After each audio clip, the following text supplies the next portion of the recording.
You felt it, the slow theft that doesn't look like robbery, when your ideas seek from someone else's mouth, when your effort turns invisible, when you deliver the spark and someone else takes the spotlight.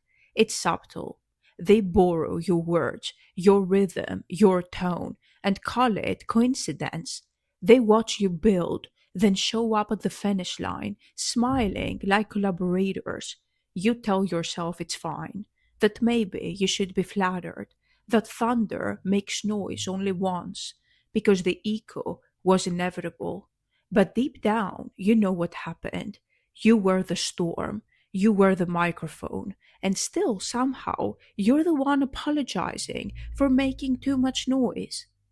The world has a pattern. It loves your talent until it feels threatened by it. It praises your originality right up until it has a chance to monetize it.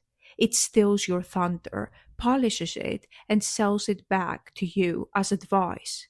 They call it collaboration, they call it inspiration, they call it coincidence, but you know better. You know how long it took to find that voice. You know what it cost to believe in it after every silence.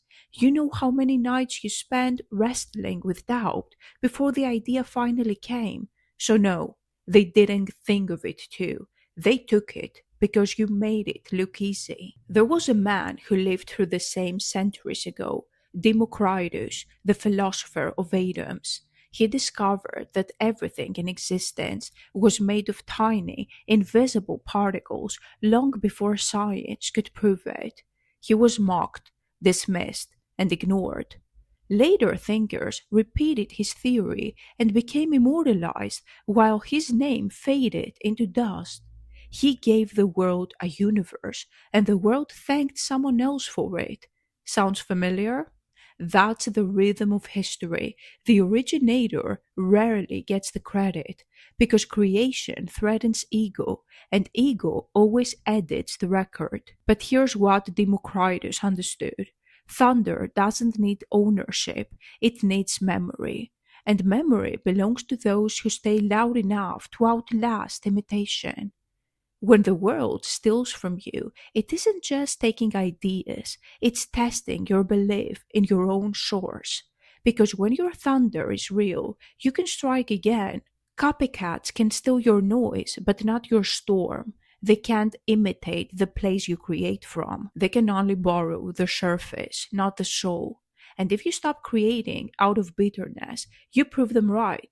You show that your power was limited to one flash. But if you keep going, they'll realize too late that you were the weather itself. You were never meant to compete for credit. You were meant to reveal truth again and again until the world finally admits where it came from.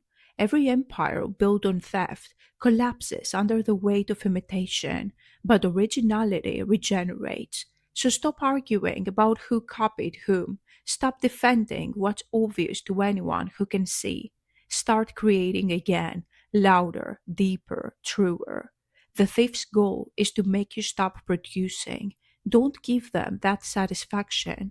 Your next idea will make the last one look like a rehearsal. Here's another truth they'll never tell you: people steal what they secretly worship. They mock you first because they need to believe they're above you. Then they copy you because they realize they're not. Let them. You were their teacher before they knew it. Their imitation doesn't reduce your value, it documents your influence. They can paint the same sky, but not the same sunrise. You don't need revenge, you need receipts. And time keeps those better than anger ever will. The world eventually remembers who thundered first. It always does.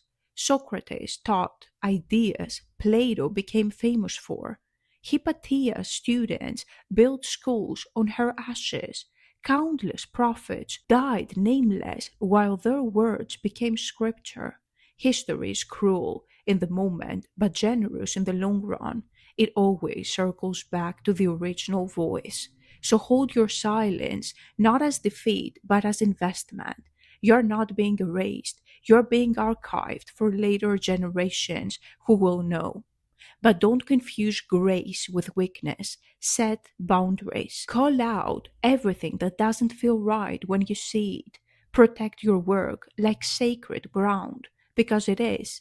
Just don't let resentment rot the soil. Nothing new grows in bitterness. Turn every theft into motivation to innovate again. Turn every echo into a reminder that your thunder travels farther than you think.